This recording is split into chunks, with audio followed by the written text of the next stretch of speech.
Let's go for it!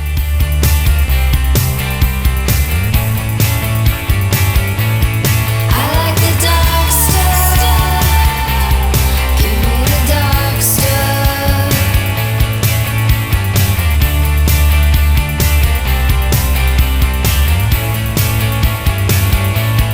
I like the dark stuff. Give me the dark stuff.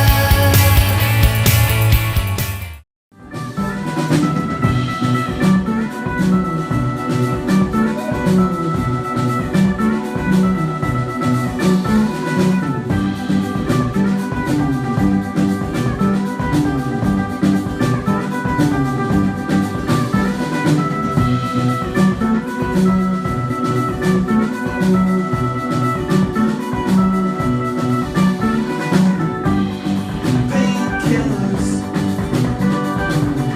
they try the opium they discovered that they could do the job just fine. Consider.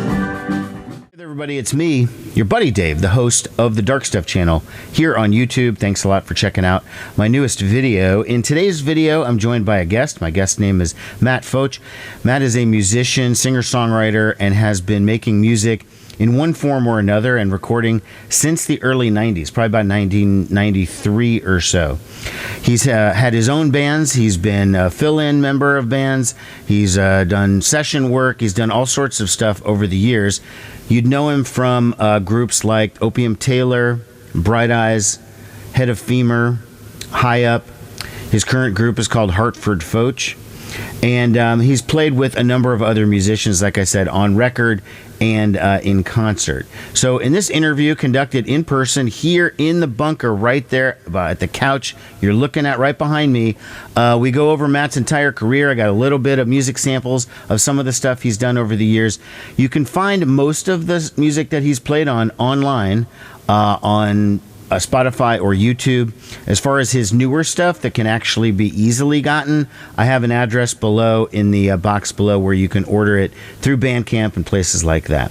All right, everybody, hope you dig this video. Thanks a lot for watching. Your story musically, I think, is very interesting, and because it goes a broad range of material, and because you don't just play one instrument, it's not just, oh, he did this in this band and the same thing in the other band and the same thing in the other band, because it's different a lot of the time, right? Yeah, it's kind of all over the place. Right. Like my life. And it's a 25 plus year career basically playing music. More than that if you count like teenage bands or whatever, I'm sure. Yeah. High school material. Let's say 93. 93. Okay. Yeah. So we're looking at like 19. almost 30 years. That's 28 years Yeah. going. Now, let's start. Was this your first record that you played that came out this year? Opium Taylor. Almost. There was a tape.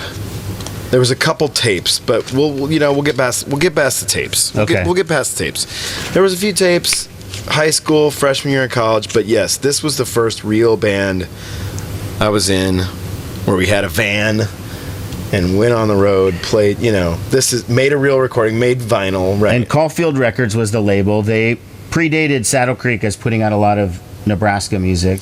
Right. They were out of Lincoln. They were doing Nebraska music. They branched out to doing more than just Nebraska, but it started with Nebraska, Bernie McGinn and Lincoln. Big deal in the 90s.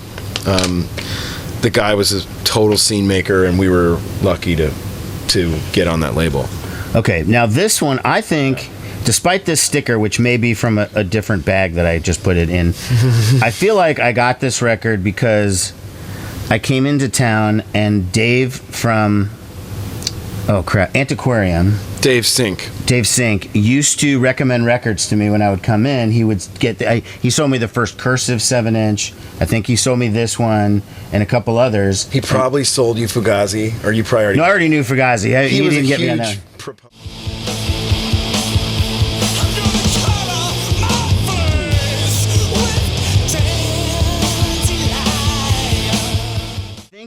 I had this probably when it was relatively new, and This was a big deal for me. I think for Dave. us. I think Dave was the one who turned me on to this. That makes actually. sense because Dave was very much behind Opium Taylor. He loved it. Now you played drums in this band. Yes. Did you have anything to do with the writing, or were you not writing yet on this band? Well, I wasn't writing like using a guitar Right. yet, but the four of us did write the songs together. Okay. Myself and Mike Mogus and Pat Naker would write the music on our instruments, and then later Matt Silcock took over for Mike Mogus in early. Yeah, that was what I was going to ask you. Was that Mike Mogus? When I had no idea that he was in this band. Was this? Did he go from here to Lullaby for the Working Class? Is that what happened with you? Yeah. Okay. Yeah, he did. But yeah, that's how the three of us, whether it be Mogus or Silcock, would come up with the music, and then Chris Heine would write the lyrics and the vocal melodies, and yeah, it was a collaborative. So you've known Mogus since then, 93, really, or 90, around that period. Yeah, I met Mike on the stairs of Able Dorms. I lit his cigarette, or the other way around. And Mike Mogus being of Bright Eyes, is he? You'd say is he besides Connor? Is he maybe the only consistent member the entire time, or he's Yes, okay? yes, he is.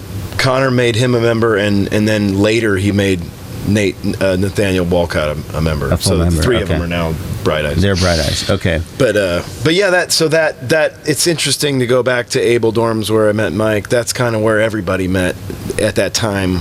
You know, one dorm room was Ted Stevens and Rob Nanzel. One dorm room was Chris Hughes and his roommate Eric. Chris was in Beep Beep and other bands. I remember Beep Beep. And one dorm room was myself and Boz Hicks from Her Flyaway Manor and Polecat and those bands, and me. And then one dorm room was Mike Mogus and his roommate. And I mean, that year was everybody met. The Omaha people met the Lincoln people, and the Lincoln people met the North Platte people, and everybody. So you grew up in Omaha, went to Lincoln for college. Right. Right. Okay. And we used to practice even in the dorms. Really? They had a practice room. Polecat practiced in. So you formed the band. This is Lincoln, Nebraska, early to mid '90s. Chris and Pat had Urethra Franklin, the band before Opium Taylor, and I met them at a show, and they found out that I was in Lincoln and asked me to join, and then we had Opium Taylor. So how long was Mogus in the band before he went on to do? Him and AJ did the 7-inch out in North Platte, recorded it, and Mike played on it, and I think we had 8 or 9 songs with Mike, and then And is that what's on these records here? no, I'll get to that. Okay. Well,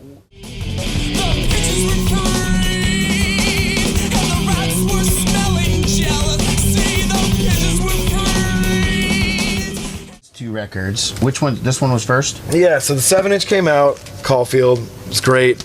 We started touring around the Midwest, and then Boy White City. yeah, there's Boy White City, the first Opium Taylor full length, 1990, 1994. 1994. Recorded with the Mogus Brothers in their basement in Lincoln. It was called Whoop Ass.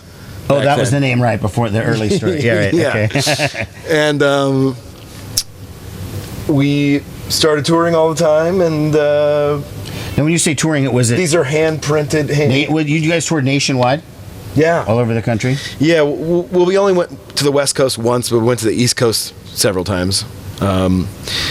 Spent a lot of time in Ohio. Spent a lot of time in Columbus, Ohio. If anyone from Columbus is watching, hello. Yeah. You might remember us. Yeah, the cover of the record's interesting. It was a party in Lincoln that the cops busted, and on the back is the policeman busting the party, and that guy. A friend of mine was hauled in to jail that night, and we had to bail him out because he talked. That's very Replacements. Yeah, Because the beginning of Stink. They're at a Totally. party, and the cop breaks up the party, and the guy gets on the mic, and he's like, the party's over, everybody has to go, whatever. And you hear some guy going, fuck you, which is supposedly Dave Perner of Soul Asylum. Oh. Is supposedly the guy who yelled out, fuck you, man, or and whatever. they probably had to bail him out. Yeah, probably so. So I don't know. This is the one that the Omaha people really liked, like Dave Sink and George Peak from Solid Jackson, and various people. But yeah, this was the first one. Now, this was really Opium Taylor, and then, of course, the band I mentioned, Lullaby for the Working Class, some of those other groups you mentioned. Those are like the earlier origins of what the Omaha scene that like became nationally known in maybe the early 2000s when it really started getting national. Well, this was going on in tandem with that. Yeah, okay. those guys were all starting then. Like Commander Venus, and the pre-band to the Faint was Norman Baylor. Right. And, Slow Down Virginia. Okay, so this was the first album. It did pretty well. And yeah, we were off to a good start, trying to get people to understand our brand of music. Now, this is also on Caulfield. This is the next record. This one's called, what, Fade Machine, Fade Magazine? Yeah, and this record takes a different path.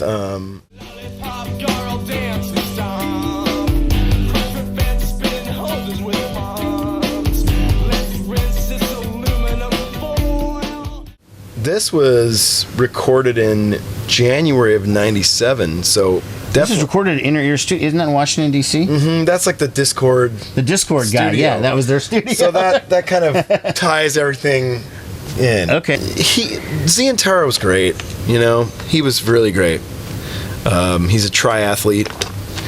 And then the band after Opium Taylor that Chris and Kent, the Heine brothers, did, called The Holy Ghost, which I was in for a little while too. They also made records with Zientara there. Now, were you on any of those records? Or were you out before that? I'm on the 7-inch, and then maybe one song of the first record. And then I kind of joined up later after they were broken up to do a reunion. Now, I was always kind of an honorary member of was that more of a... I'm in it now. Oh. If we're, Is that band... Okay, so is that band out of Lincoln again, or would they move somewhere That band else? started in Lincoln, and then everybody moved to New York. They became a New York band. Okay. Yeah. So this record was what, 97, you said? 97, yeah. And things were going better. We were getting better shows. We opened for Manor Astroman at Sokol, which was great. I remember that. I don't remember that because I wasn't there. You weren't there Different yet. show that I saw. But we were, I think we were most proud of this record. I love that record. I think it holds up pretty well. So that ended, what, like 98-ish? There it went, 97. 97, it was over. I think 97 was the last year for Opium. Yeah, I think it was just a 4-year thing. Seemed like about 10. I was barely 22 when we were over. I lived in Lincoln for maybe a year longer, and then I moved to New York myself. You moved to New York. Okay, so... In 98. In 98, okay. Right. And did you play with anything there, or did you... So these kind of take care of Lincoln for me. That's your Lincoln period. This is my Lincoln period. Okay. So, yeah, we're talking 98, 99. You're living in New York. When did you connect with Bright Eyes, or when did you start playing with... Yes.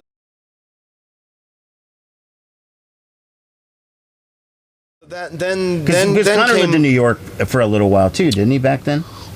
Yeah, but it was like, so I moved to New York in 98. I was playing around with random people. Nothing was really going that great musically. I did get to jam with Craig Wedren from Shudder to Think once. That was cool. That was cool. But then Connor started coming to New York more to play. He was getting bigger slowly. And you've known him for since you guys were high school maybe, or college? Since I was in the dorms, so since 93. Okay. Since I was 18, he was 13, I think. Hanging out in the college. He would come down and stay. Yeah, he would stay with us. Really young. His parents were very trusting of his older friends. But he was coming to New York more, and eventually he asked me, well, I guess before I moved to New York in 98, the summer of 98, they were booking the first Bright Eyes tour, and it was all like coffee houses. Right. Sit down still. And so I was on that. I drummed on that, and that was great. We had a lot of fun. It was crazy. The van broke down. It was just you two? He broke his thumb. The van broke down. Everything happened. Yeah, you didn't go on tour in the 90s if your van didn't break down at least once. The 90s meant vans breaking down. Yeah. But no, it was a whole band. It was Aaron Drury from Criteria. It was Vic Patios, the singer-songwriter from Omaha. Oh, yeah, I know him. You know him. June Panic was the opening act. This singer-songwriter from North Dakota. He rode in the van with us. Who else was on that tour? Andy LeMaster. Okay. Now it's Overhead. Now it's Overhead, right. He was on that He's tour. like a producer now, isn't he? Yeah, totally. Yeah. Producer in Athens, Georgia. Okay. Who else was on that tour? It was quite a few of us. But yeah, so we did that. Then I moved to New York. And then Connor started coming to New York. He had Joe Knapp drumming for him. He had Matt Baum drumming for him. Different people, different friends. All these people were involved in Bright Eyes. Tons of friends. Right. But I saddled back up with Bright Eyes right around 2000, I want to say. Okay. A couple years went by. I was living in New York, like I said, doing various things. But then, yeah, started getting back going with Connor again around 2000, and we went to Europe, and we were going all around, and then he asked me to do Lifted. Right, now Lifted... Drum corps. Yeah, there's three drummers. Lifted, and I'll put a picture of it on the screen. Mm-hmm. It's got a really, really long title. That's Keep sort of your his ear to the ground. Lifted The or the stories in the soil. Yeah. Keep your ear to the ground, right. So that's in a way that was kind of his like national breakthrough album. Yeah. I would say, because that's where I feel like I think you're right. He started getting a lot more attention. A lot of attention came on Fevers and Mirrors, but that international attention came. Well, I remember Lifted. being in LA in like 2003 and hearing "Lover I Don't Have to Love" on the radio in Los Angeles, and being like, "Holy shit! Like this is Bright Eyes! Like it's being played on the radio in LA." Clark played drums on that. He's great on that. I mean, Clark was a fantastic drummer. Clark from the Faint, Clark, yeah, right? Because the drum corps for Lifted was myself, Clint Wheeler. He's a Dallas drummer. Used to live in Lincoln. Clark Beckley was at 3. Mike Sweeney did that too. He was Okay. in Beep Beep. Okay. But then the tour was Clint, myself, and Clark. 3. 3 drummers all at the same time. Yeah. Okay. We had like marching drums and some of that stuff. That top one. Yeah. That's that. Okay. Okay. Yeah, St. Andrews Hall, Detroit. We kind of had the drum line, I think there was a timpani, there was marching snare drums, there was, with harnesses. There was, it was cool. So Lifted was the record that came out. You also performed with them on Letterman. Right, the next year. So I think it was 01, recorded it in 2000, 2001, and then I think the tour was 2002, and I think it was 6 weeks. And where was that recorded? Because he didn't have his own studio back then. The Moguses had moved from the basement, whoop-ass, to Presto in Lincoln, more downtown into a regular building that so it was more of a formal studio. Had acoustic yeah, totally formal. It was acoustically treated. It was actually this guy Dave Snyder's studio before the Moguses, and Dave Snyder was one of the engineers on Doolittle by the Pixies. Really? Yeah, it's a weird story. Nice. It's from Lincoln originally. Oh, didn't know But that. ended up being a Boston engineer. But the Moguses, he sold it to the Moguses, and I think he passed away at some point. That's too bad. Yeah, but anyway, kind of an interesting story. So yeah, that was Presto in Lincoln. 19th and N. Okay. And a lot of records were made there, like Yeah. Songs Ohio and Ghost Tropics. So that's really where Mogus's reputation started coming in as a absolutely producer. was there. Okay. When it started, yeah. Right. But Lifted was made there, yeah. Okay, so Lifted, that was the big record. You did the tour with Bright Eyes. You're living in New York. 2000. Now, while you're doing this, did you also have anything else going on, or that was your main music thing? Was with Bright Eyes? Well, I was doing a lot of this stuff with the Holy Ghost, which was the is still happening, singer okay. from Opium Taylor in New York. We started doing a bunch of stuff, but then I decided that, to complicate the story more, I decided that I wanted to move to Chicago. 9/11 had just happened, Okay. and I was just like, all right. I had set my date for September 20th, 2001 to leave. Holy shit, really? To move. Not knowing 9/11 was going to happen on the 11th. Right, of course. No one tipped you off ahead of time. No, they didn't. So it was a weird time. I had just gotten back from Europe with Connor, just maybe around September 1st. I mean, it was a crazy time. Lots was going on. Lots of plans. Lots of everything. So I ended up moving to Chicago in 2001, Okay, right 2000. after the attacks. Continued doing Bright Eyes on and off, because then we did something with Bright Eyes, 2001, 2002, 2003, 2004. I think I did it all the way up to 2004. So Connor was always asking me to do stuff. Right. But I also had this. So it was recording and touring, or just touring bits, or now what was? Because you're on Discogs. After Lifted, it was just touring. Okay. Because Discogs had you on 2 different records. It said It was There like- Is No Beginning to the Story EP. Exactly. Is also That was a tour EP, and then Lifted, and I was on 2 songs on Letting Off the Happiness way earlier. Oh, okay. Yeah, that was So an early one. Three that's- records. Okay. But yeah, so he just kept asking me on and off to do tours here and there, just depending on what it was. Even though you were in Sometimes- Chicago at this point. Exactly. Didn't matter where I was. I just would come to Omaha to practice. And come 2004, when we went to Europe, we were playing Swedish festivals with like The Cure and stuff. I mean, Nice. It was Now, was not that- on was- the same stage. Was what's but, his name? we were Bill's- in buses. Was Bill Sullivan the tour manager back then? The guy who worked with the Replacements? Yeah, Bill was the tour manager for Lifted Okay. and beyond. But then in Europe, he had different tour managers. Different tour manager. Yeah, a guy named Simon Ring, who's Because, man, I would pick that guy's ear constantly for Replacement stories, because they're the group man. that I never get tired of listening to stories about. totally. I he would would never- tell him sometimes. Yeah. He would, and he'd talk about Soul Asylum a lot. Okay. On Well, the they bus. used to be awesome. I mean, I used to love Soul Asylum. I at should one have picked point. his brain more.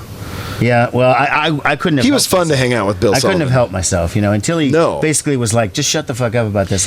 And he would. He told people to shut the fuck up all the time, including me. Yeah.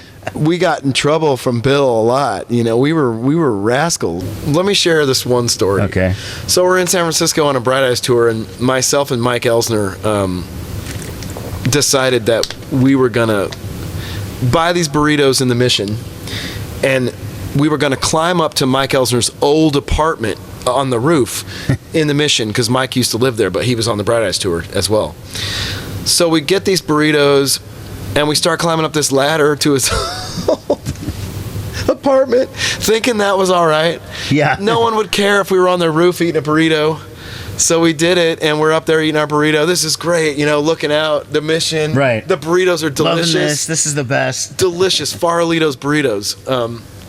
It was great. But then, of course, somebody sees us up there. They call the cops. The cops come, get down here, climb down this ladder right now, put us in cuffs, the Holy whole shit. 9 yards. They were cool. But Bill Sullivan is drinking at the bar down the street with the rest of the band. It was a night off. And somehow Bill gets word. And Bill had to come up there and talk the cops out of doing all this, and somehow he talked them out of it and got us out of the cuffs. And on that particular tour, there was a bus and a van. The van would follow the bus. There just wasn't enough room. Right. We had to have the van too.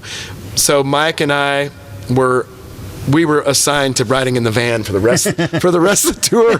We were in trouble. That was your punishment. That was our punishment. Yeah. Okay, so we're looking at 2003, 2004. You're in Chicago now. Yeah, everything's different. I'm in Chicago now. We're trying to get this Pablo's Triangle thing off the ground. But And what did you do in Pablo's Triangle? Did you play drums, or were you moving to the front? I was position? I was the singer, but I also would go back and play drums. We all kind of switched around. It was crazy. So you weren't doing the Don Henley thing, swinging the mic over. No, or it wasn't. It wasn't quite that. It wasn't that free and easy. Okay. You Gotcha. got to see video of this band. But it wasn't really working out, the Pablo's Triangle thing, because we were missing 2 members. 2 members stayed in Lincoln, and the other 5, I think, were in Chicago. But it just wasn't the same. And Colby, one of the drummers, there was 4 drummers in Pablo's Triangle. Holy crap. Colby, one of the drummers, was getting busy playing with Bobby Kahn. And so he was doing that, and then Jonathan Hischke, the bass player, was busy playing with lots of other Chicago bands, and we were trying to bring it together, but everybody was just kind of not in the same spot. Okay. So myself, Mike Elsner, and Ben Armstrong of Pablo's Triangle, the 3 of us, the 3 of us ended up together going, well, what are we going to do? We just got to Chicago. We want to do a band. Like, we're ready to go. We got ideas. Right. And so Head of Femur was born in 2001. 2001. Okay.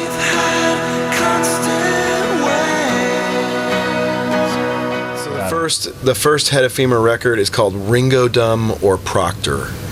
And It's a super weird artsy reference to Ringo Starr and Goody Proctor. Okay, and what is Gray Day?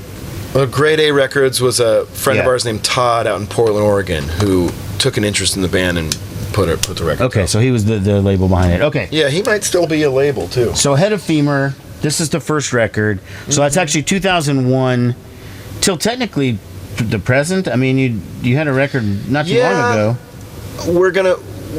I would say Head of Femur is probably over. Okay. We're starting a new band.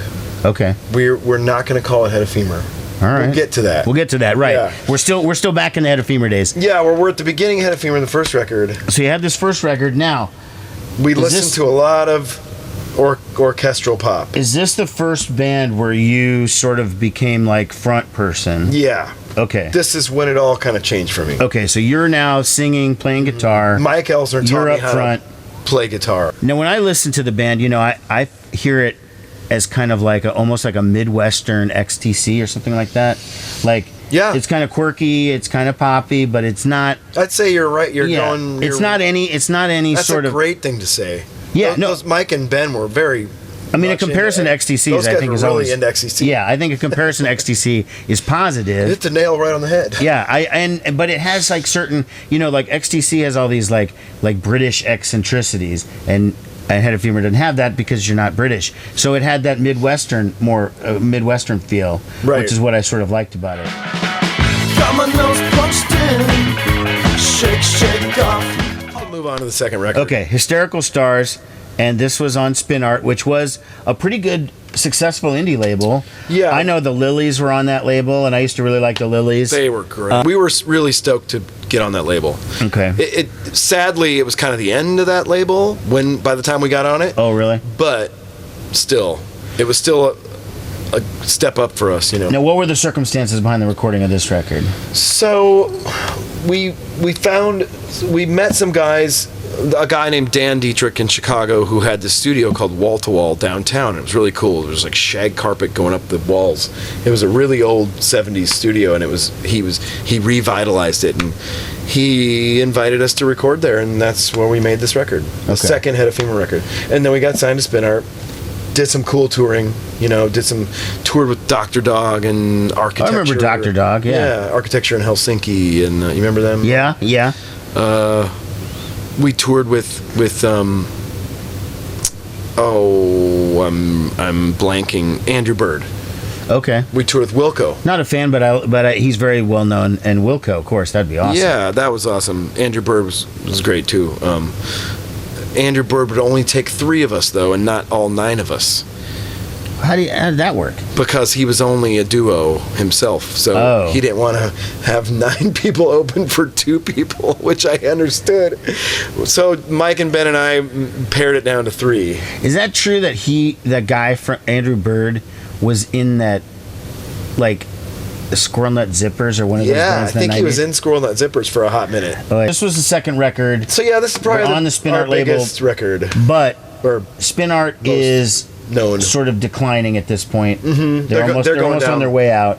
Yeah. Okay, so when the next record comes along, it's no longer with Spin Art. Obviously, you're back with Grey Day. Yeah, we go back to Grade A. Todd was very gracious and had us back, and the band And this one's called Great Plains. Mm-hmm. Okay. we're going back to some Midwest roots, less orchestrated. In the front yard. We're listening to more, maybe a little bit more rootsier stuff.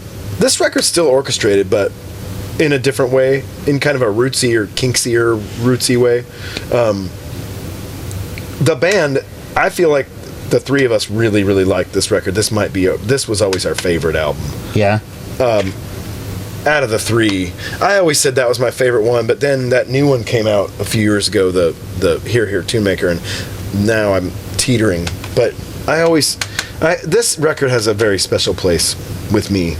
Now, all 3 of these are still, you can listen to them on Spotify. Can you find the CDs anywhere, or are they out of print?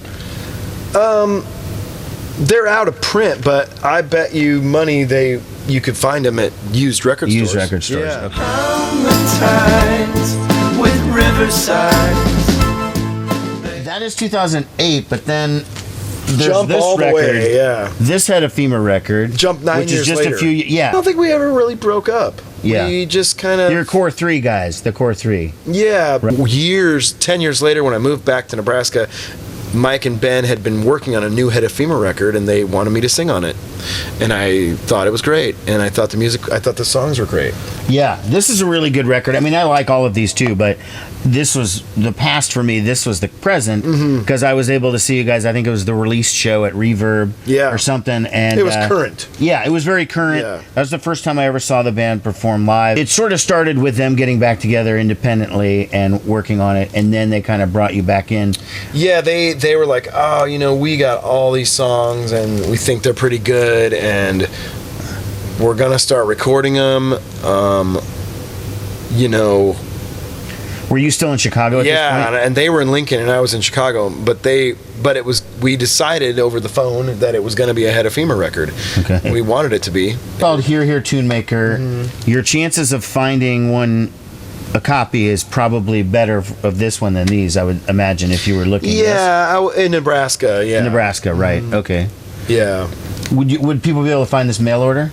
You think, like on? Absolutely. Yeah. They can get it from Sower Records, SOWER, or they can get it from me. I'll send it to somebody. I'll ship it out. Yeah, you'll ship it out. Yeah, absolutely. Okay, so you're back in Nebraska. You're doing the Head of Femur thing. You had this Faders record, which we're going to talk about in a second. Now, I looked you up on Discogs, like I mentioned earlier, and it mentioned that you did play on one song from Tim Kasher from the aforementioned Cursive. This is his solo record, adult film. You're on a track on this. I assume your connection to Tim was because you just known him since the 90s, right? Or Yeah. Okay. Yeah. Because Cursive was one of those same bands in the 90s, back in the same day as Opium Taylor. We liked each other's bands. We never played together. I think we always kind of wanted to play together just for the fun of it, but we never did. So Tim was gracious enough he was recording an Electrical Audio in Chicago, which is that famous Steve Albini studio that everyone loves in Chicago. And he called me up and said, I'm in town. Actually, Tim was living in Chicago for a few years. Yeah, he's lived all over the place. Randomly. So so he's doing some of this solo record in Chicago, and he asked me to come play on one song, which was really cool. Okay. The Femur disbanded in 08. Okay. I started doing this stuff, writing some songs on my own, and getting into that sort of thing, and started asking friends to play with me and getting stuff together, and and we got this band together called the Faders. Dan Dietrich, who had the studio that we recorded at, and this guy Ethan, this great guitar player from Kentucky. I had Colby playing drums, and I had this guy Johnny Bassifin from this band called The Changes that was a great drummer. Who else was in that band? There were several people, but the Faders, it was like my solo band or whatever. Now, how would you describe the difference between when you're writing a song that you would have used for Head of Femur versus writing a song that now you're doing in this Faders thing? Or do you just write the song and then it just it is what it is? Or do you have a conscious, okay, I'm going to do this one for this thing, and I'm going to... I would say that it's more of how it's treated, like you were saying. Yeah. But I was kind of more coming from like the Neil Young, Bob Dylan, the band vibe on this stuff, this Fader stuff. Okay. Because I was going to tell you, I heard a little bit of country rock, a little bit of late 70s, early 80s. I was hearing a little bit of Tom Petty. Yeah. Maybe Graham Parker, Jackson Brown a little bit is what I heard a little Absolutely. bit. Maybe Marshall Crenshaw. He's kind of an obscure reference, I suppose. Yeah, that's cool. Neil Young a little bit, Neil for sure. Yeah. That's kind of what I was hearing when I was hearing and this. It's cool. It's really cool that you say Tom Petty, because I've been getting this new band together recently in Omaha to try to do this stuff again, to play these songs again. Right. And the guys that are coming to play with me had said the same thing, like, you write songs like Tom Petty, and I can't think of a Tom Petty's the best. I can't think of he was so great. I still can't. I'm still that's shocked a huge that he's compliment. She cries a river of tears and an ocean of sorrow. Over 2008. This comes out when 20. This comes out. Well, 2018. well, I start working on songs that aren't on here, but I'm like trying to like hone it. Okay, sorry. Now this is Matt Focht and the Faders, and the album is called Weight of the City. This record didn't come out till 2016, but I'm trying to be like a solo artist. So I had 2008, 9, 10, 11. I'm honing it. I'm trying to write these songs. A lot of songs didn't make it on here. Right. But come like 2011, I think I got this Faders band together, and we started to work. But it took forever. I mean, I feel like this record took forever to make. But this was all recorded prior to you moving back. Yeah, it was to all Nebraska. Chicago. All Chicago. But it came out when I moved back here. When you moved back here. Yeah, okay. which is weird. The timeline is fucked on all this. Now, My whole life, the timeline is off fucked. of timing, right? Now, it should be pointed out, there's a music video for this Matt Focht and the Faders record. The song is what? Please Don't Say. Please don't say. Please Don't Say. Now, the video does feature me in it. I feel like I Right was here. I feel like I was a little underused. I could have contributed more, but the 2 seconds I'm in it were very good seconds. I did a good job on those. They were great. And so you can see me. I'll try and superimpose this so you can see me sitting at the end of the bar. No, you got to get in the yourself video. in there. Yeah. Yeah. So I'm gonna show. I'll show that. And for sure. and many other friends of ours are in That's it. true. There's a Yeah. lot of other people were in there. Your wife Crystal is in there. Amy Sarah's the Amy Sarah is the one of the object of leads. the video, Yeah. right? And Joey Joey, Katsky. who's the reason I even know you guys. Schwa. The only reason I even know you guys in the first place was I met Crystal through Joey, and then through Crystal, then I met you. But it's funny because I knew your brother for years. Right. So right. I should have known you. I don't. Well, but again, I wasn't here in that time. I know, And you were I- in Chicago when I moved back, and so it was. It's just like- weird. It's a completely separate thing than your brother knowing you. Yeah. Normally it wouldn't be. Well, it was because of But my knowing you my, is completely my other separate. job being real estate, which I've talked about on the channel before. Oh yeah, Dave. That I sold you guys a house. Yeah, and that too. The funny thing is, and I've always been happy about this, or taken pride in this, that you kind of got my name through Connor, if memory serves, because I worked with members of his family. I sold a house to his dad. I sold a house to his brother. Yeah, that we absolutely did. Yeah, and it was Connor gave us your name. Yeah, Yeah, which is great. not not your brother actually. It was Connor. Yeah, I've always been very happy about that. That was very cool, getting a good referral. We discussed this. So we record. finally get this out. We get it out. There's a music video. I'll link to the video below so you can see the whole thing. Even though And it was my exciting. 2 seconds were the best part, in my opinion. They absolutely were. It was exciting it was really, really, really exciting for me to finally get this record out. This record, Because it's weird. Because it took a long fucking I saw time. you with Head of Femur, and I didn't even realize that you played drums prior to that. Like, because Right. I saw you first with Head of Femur, didn't know your history, didn't know about the Bright Eyes, and didn't know about all that stuff. I only knew you as, well, first of all, I'm telling as- you, my whole thing's been very confusing. it has been very confusing, but I didn't know. And then now the drums are going to factor in again here now that you're back in Omaha. Yeah. Because Omaha knows me as a drummer. as a drummer, because we'll talk about the band High Up.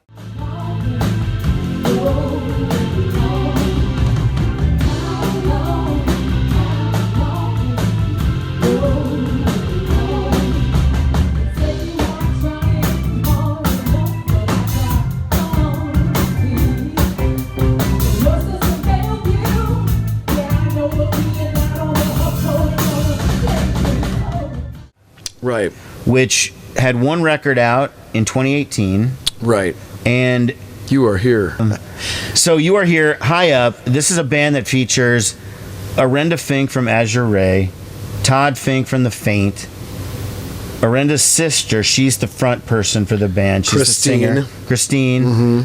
I forget the guy on bass. I know him, but I can't His name blanking is on his Josh Soto. Josh Soto. I'm blanking Great- on his name. great Sorry, bass Josh, player. if you see that.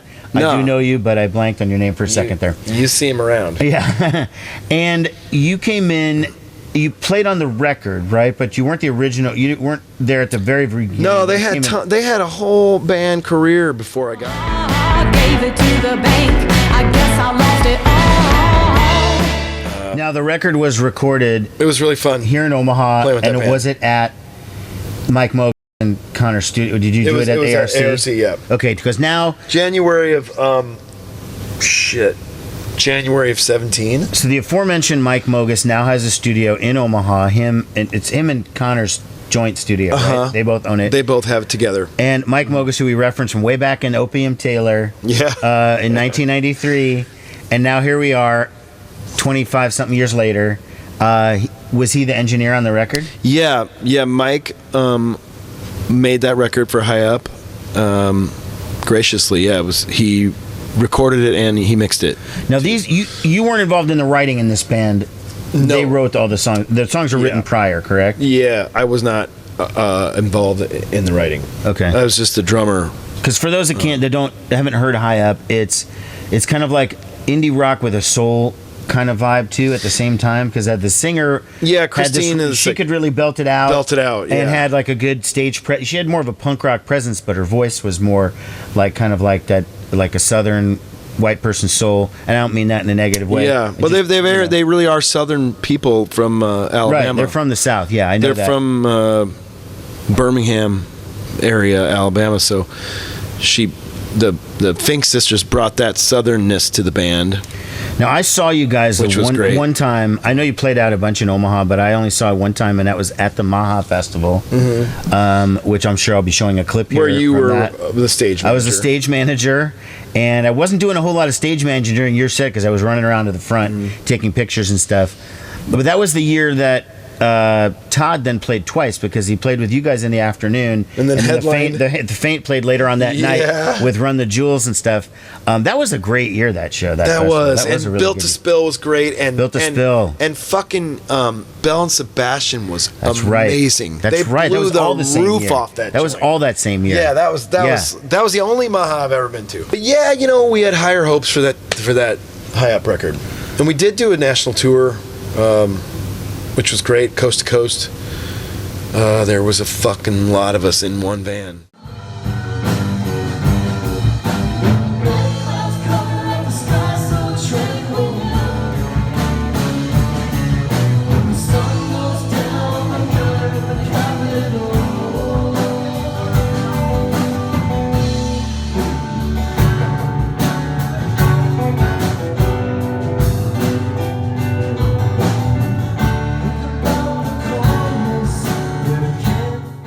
Next thing, and the most recent release would be Hartford Focht, which is a band that you have with your wife, Crystal. That's right.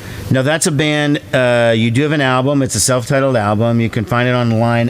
There are no physical copies, right? Or no physical copies yet. I would like there to be. No, it's a mix of originals and covers, right? A lot of covers. And half and half. Half and half.